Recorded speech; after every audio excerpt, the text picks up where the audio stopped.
அனைத்து இந்திய அண்ணா திராவிட முன்னேற்ற கழகம் வருகின்ற 5ஆம் தேதி நடைபெறுகின்ற அந்த கூட்டத்தில் கலந்து கொள்ளும். அதெல்லாம் அங்கதான் பேச முடியும். அந்த கூட்டத்தில் அதுக்கு தானே ஏற்பாடு பண்ணிக்கிறாங்க. அங்க பேசுறதுக்கு பேச முடியாது.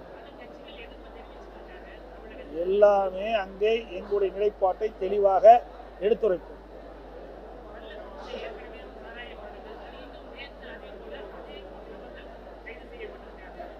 இதுதான் தமிழகத்தில் பல்வேறு இடங்களில் கள்ளச்சாராய விற்பனை அமோகமாக நடக்கிறது. இங்கே ஆத்தூர் கூட ஊடகத்திலையும் பத்திரிகையிலையும் வெளியில் வந்தது. மிகுந்த வேதனை அளிக்கின்றது.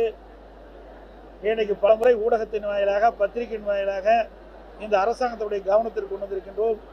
இன்றைக்கு தமிழகம் முழுவதும் போதை நடமாட்டம் அதிகரித்திருக்கின்றது.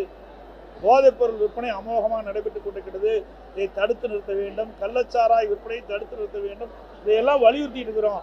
ஆனால் இந்த அரசாங்கம் முழுமையான நடவடிக்கை எடுக்காத காரணத்தினால் இப்படிப்பட்ட நிகழ்வு ஏற்படுகின்றது. இந்த கள்ளச்சாராய மரணம் இன்றைக்கு தொடர்கின்ற ஒரு சூழ்நிலை இருப்பது வேதனை அளிக்கின்றது. அதுதான் தொடர்ந்து இருக்குது. நீங்க தான் பத்திரிகை ஊடகத்தில் எது இருக்குதோ இல்லையோ, பத்திரிகை ஊடகமோ இந்த பாலியல் வன்கொடுமை நடைபெறாத நாளே இல்லை. அத்தனையும் உங்க பத்திரிகையிலையும் ஊடகத்திலையும் வெளிப்படுத்திட்டு இருக்கிறீங்க. ஆனா இந்த அரசாங்கத்தில் மட்டும் தூய்மையான அரசாங்கம் நடத்துறோம், சட்ட ஒழுங்கு சிறப்பா இருக்குது, தமிழகத்தில் பாலியல் வன்கொடுமை கட்டுப்படுத்தப்பட்டுக்கிட்டு சொல்றாங்க. ஆனா நேர்மாறா இருக்குது. இன்னைக்கு பள்ளியில் படிக்கின்ற சிறுமிகளுக்கு பாதுகாப்பு இல்லை. இன்னைக்கு வேலியே பயிர மேயிற மாதிரி இன்றைக்கு ஒரு சில ஆசிரியர் செய்கின்ற தவறு ஒட்டுமொத்த ஆசிரியர்கள் பாதிக்கக்கூடிய சூழ்நிலை ஏற்படுது. மிகுந்த வேதனை அளிக்கின்றது. இன்றைக்கு ஆசிரியர் பெருமக்கள் தெய்வத்துக்கு சமமானவர்கள். இன்றைக்கு பெற்றோர்கள் தங்களுடைய குழந்தைகளை ஆசிரியர் நம்பித்தான் பள்ளிக்கு அனுப்புகின்றார்கள். ஆகவே அவர்கள் அந்த குழந்தைக்கு அரணாக இருக்க வேண்டும், பாதுகாப்பாக இருக்க வேண்டும். ஒரு பயிரை எப்படி வேலி பாதுகாக்கிறதோ அதே போல சிறுமைகளை பாதுகாக்கக்கூடிய பொறுப்பு இன்றைக்கு ஆசிரியர். எல்லா ஆசிரியரும் சொல்லல, ஒரு சில ஆசிரியர்கள் இப்படிப்பட்ட தவறான செய்தி ஈடுபடுறாங்க. அதையெல்லாம் இனி இருக்கக்கூடாது. இந்த அரசாங்கம் விழிப்புணர்வை ஏற்படுத்த வேண்டும். அந்த விழிப்புணர்வை ஏற்படுத்த வேண்டும் என்று இந்த தொலைக்காட்சி வாயிலாக நான் கேட்டுக்கொள்கின்றேன்.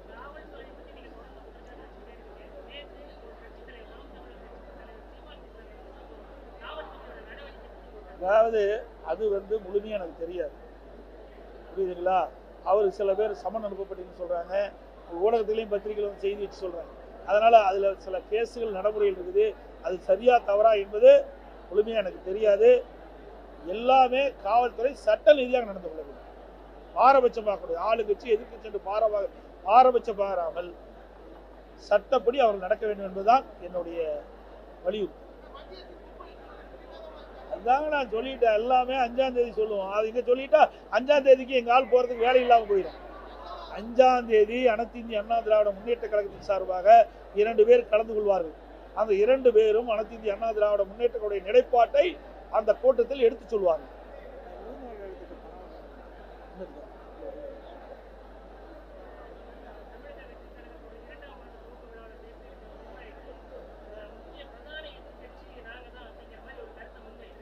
ஏங்க நாட்டில் எல்லாமே ஆளுங்கட்சி தவிர்த்து மீது எதிர்கட்சி தான்.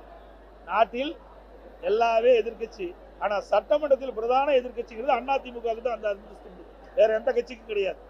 மக்கள் கொடுக்கப்பட்ட அங்கீகாரம் அனைத்து இந்திய அண்ணா திராவிட முன்னேற்ற கழக கட்சிக்கு தான். அவர்கள் தான் பிரதான எதிர்கட்சி. அந்த பிரதான எதிர்கட்சி தான் மக்களுடைய பிரச்சனையை சட்ட நீதியாக எடுத்து சொல்லும். மக்கள் இன்றைக்கு வாக்களித்து அனைத்து இந்திய அண்ணா திராவிட முன்னேற்ற கழகம் இன்றைக்கு எதிர்கட்சி வரிசையில் இருக்கிறோம். 2026 ஆளுங்கட்சி கட்சி வரும்.